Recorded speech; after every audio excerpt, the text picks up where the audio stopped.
Hey guys, today's DIY video is going to be a candle rope stand. Everything you need to know is linked in the description box below. So start by cutting your plastic bottle to the size that you want your stand to be. Then start gluing and rolling up your rope. Now you can go ahead and glue your rope onto the bottle.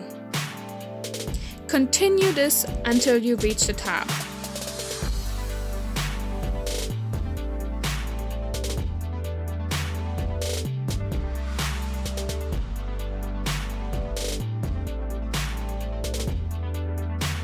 Next, you can cut your rope and secure the end with some hot glue.